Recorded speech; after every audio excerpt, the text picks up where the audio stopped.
आज की वीडियो का विषय है पढ़ते समय पढ़ाई में ध्यान कैसे लगाएं।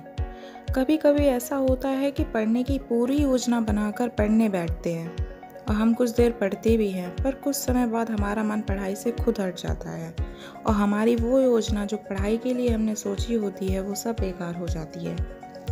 ऐसा शायद इसीलिए होता है क्योंकि पढ़ते समय हम पढ़ाई का सामान तो अपने पास रखते ही हैं, पर कुछ और सामान भी अपने पास रख लेते हैं, जैसे फ़ोन या टीवी चलाकर पढ़ाई करना, या लोगों के आसपास बैठकर पढ़ाई करना, या आरामदायक बैठने की जगह चुनना। इन सभी चीज़ों के कारण हम अपनी पढ़ाई पर ध्यान नहीं दे पाते हैं और पढ़ाई से मन हट जाता है।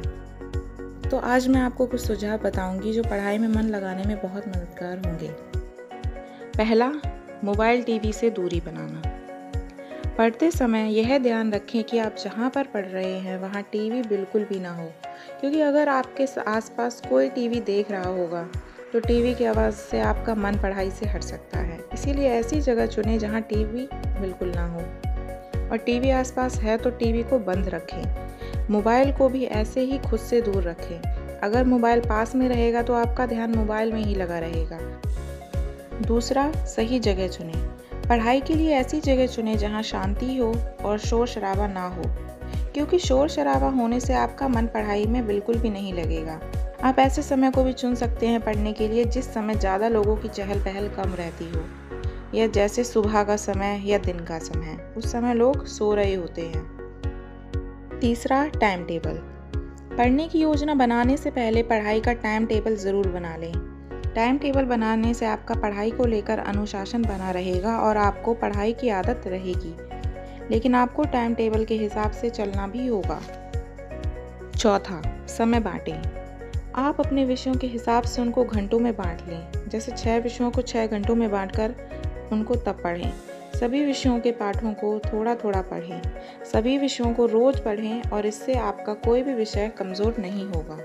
पांचवा है, नोट्स बनाकर याद करें। आप जब भी किसी पाठ को पढ़ते हैं या उससे अच्छे से समझ लेते हैं तो आप उस पाठ की जो भी ज़रूरी बातें हैं उनको आप नोट्स को बना करके लिख सकते हैं और फिर उन नोट्स को याद करें और हफ्ते में एक बार ज़रूर टेस्ट लें। छठा है, परेशान ना होना। आप पढ़ने के लिए विषयों के उतने ही पाठों को चुनें या टॉपिक को चुनें जितना आप उनको पढ़ सकते हैं या समझ पाएँ। खुद पर ज़्यादा जोर ना दें, बिल्कुल शांत मन से पढ़ाई करें। अगर आप ज़रूरत से ज़्यादा पाठों को पढ़ने का सोचोगे तो आप परेशान होगे, आपका मन नहीं लगेगा। इसीलिए कोशिश करें कि थोड़ा थोड़ा करके ही पढ़ें, इससे आप उन पाठों को समझ पाएंगे। सातवां है, अंतराल लें। जब आप पढ़ाई करने बैठें तो जो विषय या पाठ आप पढ़ेंगे उनको कुछ कुछ अंतराल के बाद पढ़ें। आप 10 से 15 मिनट का अंतराल ले सकते हैं और इस अंतराल में आप सो सकते हैं या शांति से बैठ सकते हैं या टीवी पर कुछ देख सकते हैं। बस आपके मन को आराम मिलना चाहिए। आपने एक हफ्ते में जितनी भी पढ़ाई करी है उसका हफ्ते में एक बार टेस्ट ज़रूर लें।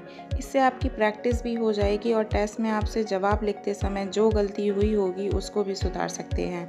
टेस्ट आप किसी एक टॉपिक या किसी एक विषय के पाठ का ले सकते हैं। टेस्ट लेने से पहले ज़रूरी नोट्स बना लें। नौवां है, अपने गोल्स को नहीं भूलना। आप अपने गोल्स पर ही रहें। इसके लिए आप अपनी सभी योजनाओं को किसी पेज पर लिख सकते हैं और उसे अपने सामने ही रख सकते हैं। इससे आपके जो भी फैसले आपने लिए हैं उससे आपका मन हटेगा नहीं। 10वां है, व्यायाम करें और अच्छा भोजन खाएं। पढ़ाई करते समय हमारा मन और शरीर दोनों ही स्वस्थ होना ज़रूरी है। इनको स्वस्थ रखने के लिए हमें अच्छे भोजन के साथ साथ व्यायाम करना भी ज़रूरी है। ज़्यादा नहीं तो 15 से 30 मिनट तक व्यायाम करना चाहिए। कुछ देर ध्यान भी लगा सकते हैं, इससे हमें पढ़ाई में ध्यान लगाने में मदद मिलेगी।